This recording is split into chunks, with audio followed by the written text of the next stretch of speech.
ধরেন আমি গিয়ার মাইনা চালাই না, হুটহাট খালি চালাই, বাইক তো অফ হবেই, তাই না?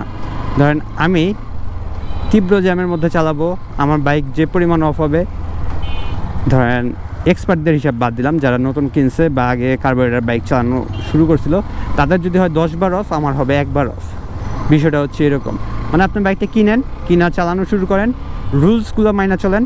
অবশ্যই গিয়ার যখন ডাউন শিফট করবেন, গিয়ার ডাউন শিফট করতে হলে আপনার স্পিড কত আছে ওইটার সাথে মেজারমেন্ট করে আপনার গিয়ার ডাউন শিফট করবেন, আপনার বাইকে স্টার্ট অফ হবে না। আপনি ধরেন হাই গিয়ারে আছেন, হুট করে স্পিড কমে ফেলছেন, ওই অবস্থায় পিক আপ দিবেন, ঠাস করে বাইকটা অফ হয়ে যাবে। আর বলবেন বাইকের সমস্যা। আসলে ভাই এটা বাইকের সমস্যা না, ওটা আপনার মধ্যে সমস্যা। আপনারা ঠিক করেন, বাইক অটোমেটিক চলতে থাকবে, মানে বাইকের স্টার্টটা অফ হবে না। আপনি যতক্ষণ পর্যন্ত আপনারা শুধরাবেন না, ততক্ষণ পর্যন্ত বাইক অফ হবে। সেদিন এক ভাই আমাদের বলতেছিল, ওই হিরোর একটা অনুষ্ঠান ছিল, অনুষ্ঠানে গেছিলাম, তারও হচ্ছে এক্সট্রিম আছে, সে আগে অন্য বাইক চালাইতো, আগে অত এই বাইকগুলো চালাইতো না। তার সমস্যা বলতেছে, সে হচ্ছে যখন 3 নাম্বার গিয়ারে থাকে, স্পিড 10-এর নিচে থাকে, বাইকে স্টার্ট অফ হয়ে যায়। সে এটার জন্য কমপ্লেন করছে। এখন এটার জন্য যে কমপ্লেন করছে তার পিটায় নাই এই বেশি। মানে এটা কোন ধরনের কমপ্লেন? তুমি রুলস না মাইনা বাইক চালাবা, বাইক অফ হয়ে যাবে, তুমি কমপ্লেন করবা বাইকের সমস্যা। তোমার তো অবশ্যই আগে রুলসটা মানতে হবে, কীভাবে করে বাইক চালাইতে হয়। এই বাইকের সাথে কিন্তু অবশ্যই একটা ইউজার ম্যানুয়ালের মতো দেয়, ইউজার ম্যানুয়াল না, একটা কাগজ দেয়।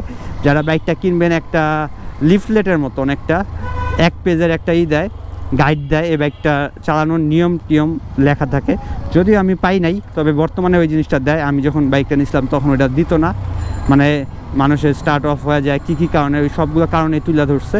ওই কাগজটা সবাই একটু মনোযোগ দিয়ে পড়বেন, আশা করি আপনার বাইকের স্টার্ট অফ হওয়ার সমস্যা অনেকাংশে কমে আসবে। ধরেন এখন যদি আমি এই ভাঙ্গাচোরা রাস্তায় 3 বা 4 গিয়ারের বাইক টানতে যাই, এই বাইক স্টার্ট অফ হবে, 100% হবে।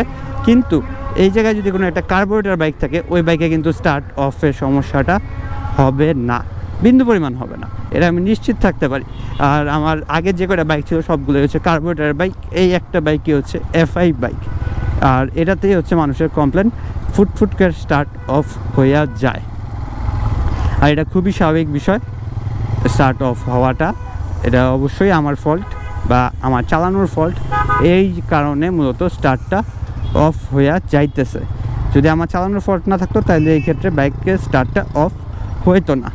যাই হোক, আপনারা নিয়মগুলো মাইনে চলবেন। আর একটু পর আমি আপনাদের দেখাইতেছি এই বাইকের স্টার্ট কি আদৌ অফ হয় নাকি গিয়ার ভুল থাকলে, সরাসরি প্র্যাকটিক্যালি দেখাইতেছি। যাই হোক, আমার এখানে একটা কাজ আছে, কাজটা শেষ করি।